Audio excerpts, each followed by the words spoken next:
their pseudo cells, they die after about 120 days. We make new red blood cells all the time. Plasma is simply the space in between the red blood cells and the white blood cells, right? So that's going to be your plasma there. And then that's it, right? White blood cells, nucleus is going to be the dark purple in the middle, and the red blood cells are going to be all the other cells that predominantly in the blood are red blood cells. Okay, so that's it. That's page 23. You can see the picture. The picture on page 23 looks more like the image I have here, but this is in soft chalk. So, yay. Okay. Here is a smooth muscle. Now, this is going to look different than what you get on page 40, page 40 we're going to get into today. Page 40 has all of the slides you need to know for epithelial tissue, connective tissue, muscle, and nervous, right? That's all the slides for the test, including potentially these four here.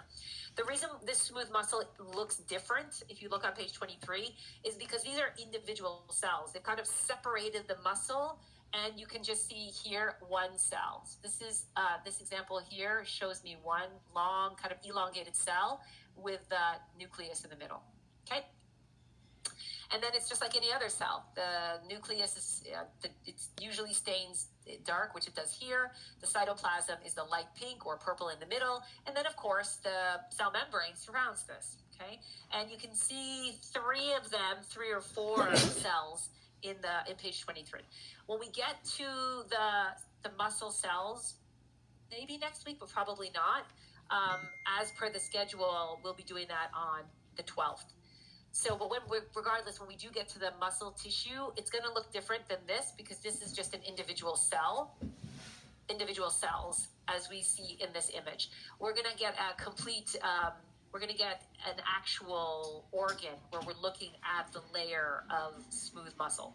Okay, so that's why it's going to look different. But one of the things you can also do to familiarize yourself is to go into your textbook, which, it's always a good thing. We recommended it. We didn't tell you you needed to, but it's a good thing. All of these cells are illustrated as well. So you can take a look at it and kind of understand what the drawings look like because they're, the illustrations. And they also have an example of the slides. So you've got that to kind of orient yourself as well. Okay. With that being said, we'll go to the third one. That's on, again, where do you find this list? You find this list on page 32, getting ready for the lab midterm. Remember, guys, you have to look on the front and back, right? Page 31 says getting ready for the lab midterm. Page 32 is the rest of the list, okay? So just be mindful. And then we're looking specifically at page 23 because that's where examples of these slides are found within the textbook, within the lab manual. So reading the lab manual is a good thing to do. It's very short. And it may give you information that maybe the way I describe it is not as clear. And the textbook, the lab manual might be helpful with that. All right. So this is squamous cells. Squamous cells are generally not going to be found separated like this for the simple reason that one of the characteristics of epithelial tissue is that they are tightly packed, right? So looking at this, it's like, that's not tightly packed. And that's right. But this is the image that they have, and that's great.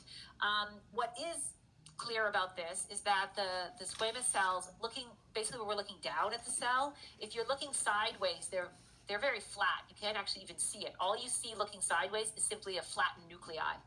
So when we look sideways or from a sagittal view of an organ, for example, we're going to do that today, you can't actually see the cell, the cell membrane. It's too flat, right? A single layer, simple squamous epithelium is just too flat to see.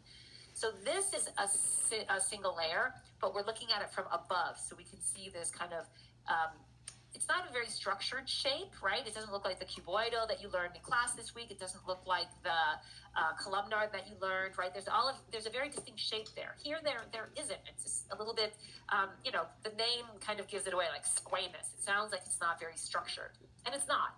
But the cells being epithelial, they should be tightly packed together, right? You've got your desmosomes, you've got your tight junctions, right? You kind of reviewed that in the first test. Sounds squishy. Yeah, that sounds good. Exactly. I mean, they're tightly packed, so they're still not in this picture. We will see them. We'll get there, trust me. The ones we give you for the simple squamous is slightly confusing, but we'll work it out. Don't worry. But they don't look like they have a really clear shape, and they don't, right? They're kind of squishy, but that does not change the fact that they usually and they should be tightly packed together.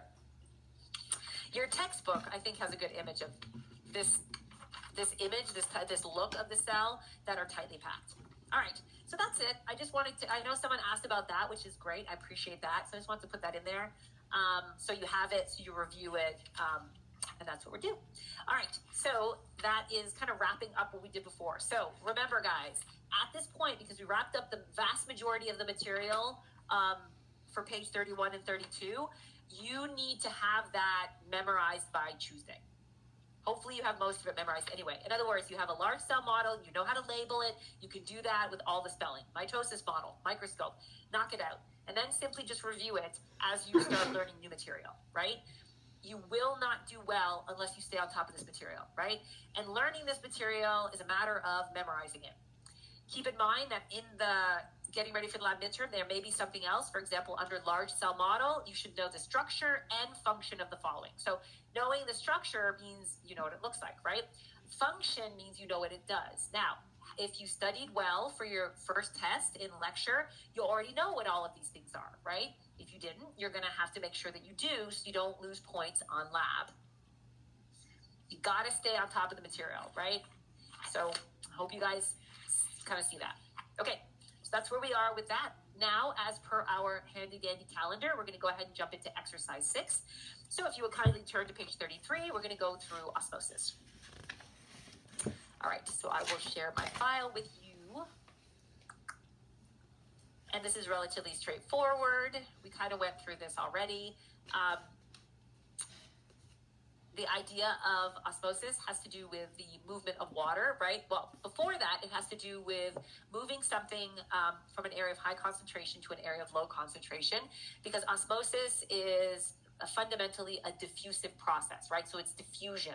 Now, as I'm going through this, you guys had your test this week for lecture, so you already know this, right? Osmosis falls under the category of transport called passive transport, right? So this is specific in that osmosis is moving water as opposed to some solute like sodium chloride, right?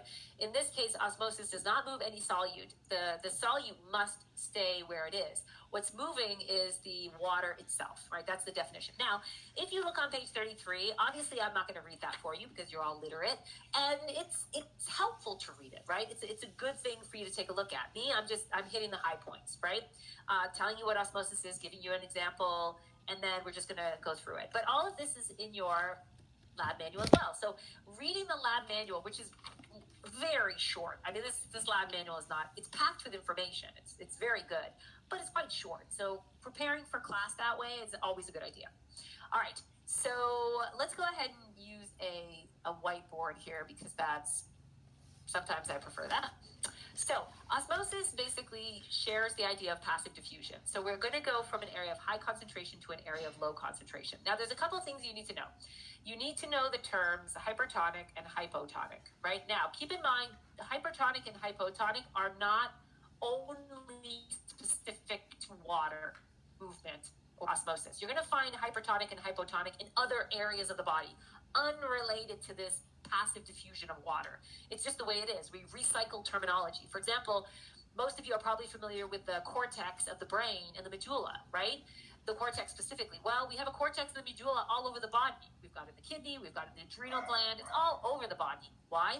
Cortex means the outer part, medulla means the inner part, right?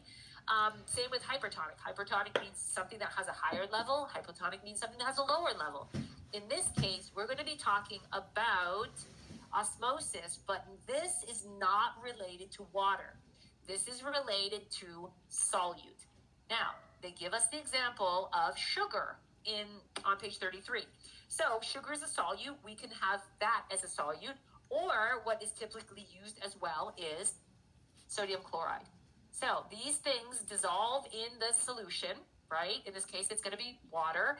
And for osmosis, they don't move. So we have a semi-permeable membrane where only the water can go through. So there's a couple things that have to be there. But solute in this case sodium chloride, does not move through the semipermeable membrane, right? It's that membrane's only permeable to water in our example of osmosis. However, when we talk about hypertonic, we're talking about high solute.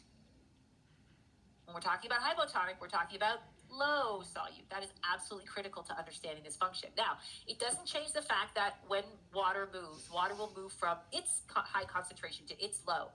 But we always look at the solute concentration, right?